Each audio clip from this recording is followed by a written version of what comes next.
Welcome to my channel daily speaking tree.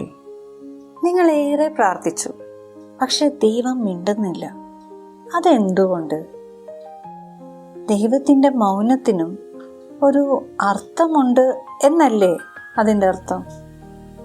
ബൈബിളിൽ പലപ്പോഴും ദൈവം സൈലൻ്റ് ആണ്.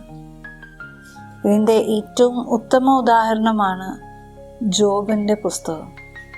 ജോബിനെല്ലാം നഷ്ടപ്പെട്ടിട്ടും ഇതെല്ലാം നേരത്തെ അറിഞ്ഞിട്ടും ദൈവം സൈലൻ്റ് ആയിരുന്നു. ജോബ് ഒരുപാട് പ്രാർത്ഥിക്കുന്നുണ്ട്, എന്നിട്ടും നിശബ്ദത. ലാസറിൻ്റെ മരണം, ജീസസിന് ഇത് നേരത്തെ അറിയാമായിരുന്നു. എന്നിട്ടും 4 ദിവസം വൈകിയാണ് ലാസറിൻ്റെ വീട്ടിലേക്ക് വരുന്നത്. എന്തുകൊണ്ട്? കാരണം ദൈവത്തിൻ്റെ ഓരോ പ്രവൃത്തികൾക്കും അതിൻ്റേതായ ഒരു പെർഫെക്റ്റ് ടൈമിംഗ് ഉണ്ട്. അതിന് ഒരു പ്രധാന കാരണം നമ്മളുടെ വിശ്വാസം വളർത്താനാണ്. എത്രമാത്രം നമുക്ക് സഹനമെടുക്കാൻ പറ്റും, എത്രമാത്രം നമുക്ക് ക്ഷമയോടെ കാത്തിരിക്കാൻ പറ്റും, അതിലൂടെ വിശ്വാസത്തിൻ്റെ ആഴം പഠിപ്പിക്കാനാണ് ദൈവം എപ്പോഴും ഇത്തരം കാര്യങ്ങൾ ചെയ്യുന്നത്.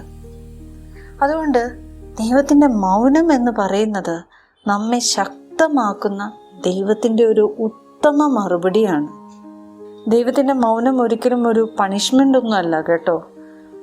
അത് ഒരു ട്രെയിനിങ് ആണ്, ഒരു പരിശീലനമാണ്.